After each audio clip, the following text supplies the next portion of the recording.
Hi, I'm Lexi with Champion Chiropractic Center, and I am the nutritional therapist in our office. Today I'm going to show you how to make apple butter. My husband and I just recently took a trip over to Eastern Washington and came home with a beautiful case of apples. And today I'm going to make apple butter, one of the staples in our home during the fall, because it is low in sugar and it's not processed. I can make it here at home and I know exactly what's going inside the pot. So today I have sliced up a whole bunch of apples. This is a large crock pot, as you can see. We have what's called an apple peeler corer, and it opens up the apples for me, takes all the peel off, makes it really easy so I can just slice through them so that I can get them directly into the pot. Once I'm done with that, we use simple spices in ours. It's up to you, depending on your taste for your apple butter, what you would like. So I'm using some fresh lemon to stop the oxygenation process, and I'm going to use some spices. I have some cinnamon, some nutmeg, some cloves, and over here I had some juice done today. I was juicing and just juiced up some of these apples as well, so I will be pouring that in. I have a tablespoon of cinnamon, and I have a half teaspoon of all the other spices of the cinnamon, of the nutmeg, and the cloves. For some of you, these may be new spices, and one of the best things that you can do is buy your spices in bulk. It's a lot less expensive. It allows you to get only what you need at the time, and if it's a spice that you find that you like, then you can have leftover containers in your home that you can take these bulk spices and put them in, and then just label it.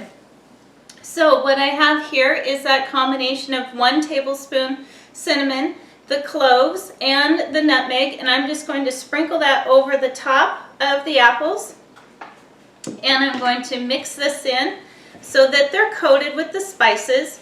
While this is cooking, I may adjust those spices. It just depends on the apple itself, and today I used a Fuji, and it's up to you. You may want to use a Granny Smith, or maybe your neighbor has some apples that have fallen to the ground and are starting to spoil. You don't have to have a perfect apple to make this apple butter. So we've had the apples totally coated with the spices, and I'm going to take this beautiful fresh apple juice that came right from our juicer, pour that over the top, and you don't have to use the apple juice. These apples were a little drier, and so I'm wanting to add just a little bit of moisture, but if you find that your apples are nice, crisp, fresh, very juicy, you won't need to do that. If you don't have fresh apple juice, just add a little bit of water. It'll work just fine. So I have this all coated, all covered, and it smells absolutely amazing. Okay, now that we have the apples totally covered with the spices and the lemon juice, it's time to cook it. So what I've done is set my crock pot on high for 2 hours, and that will get it up to a good solid bubbly boil. You'll start seeing the apples reduce down. You'll definitely be able to hear it cooking. And then I will keep stirring it about every hour to watch it reduce down. If it seems like your apples aren't cooking fast enough, you may want to keep that up on high for a little bit longer. But it's a good, apple butter is really good at cooking on a low temp and be able to cook throughout the day, so you don't have to keep an eye on it. So we'll check back in on this in just a little bit, and we'll see how it's progressing, okay? All right, we're about halfway through on the cooking of the apple butter, and what I have here to show you the difference in consistency is regular applesauce, and you can see that applesauce is pretty runny. And this is not the consistency that we're looking for. And I'll show you where the apple butter is at this point. It's quite thick, quite clumpy. You can see that it basically plops. So when you look at the two of them, there's a big difference. And you can tell that it's not quite the consistency of applesauce yet, not quite refined, but we're getting there.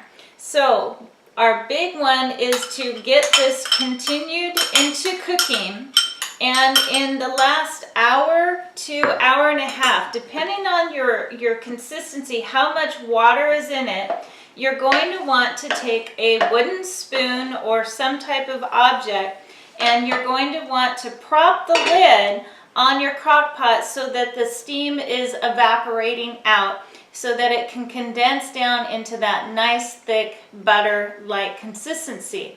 So we'll come back and look at this in its final stage when it's nice and thick, and we'll serve it over some waffles. All right, thank you. All right, the apple butter is done, and as you can see, it is a very thick consistency compared to applesauce that is just falling off the spoon. You can see that this is definitely thick and ready to spread on anything that you would want to put it with.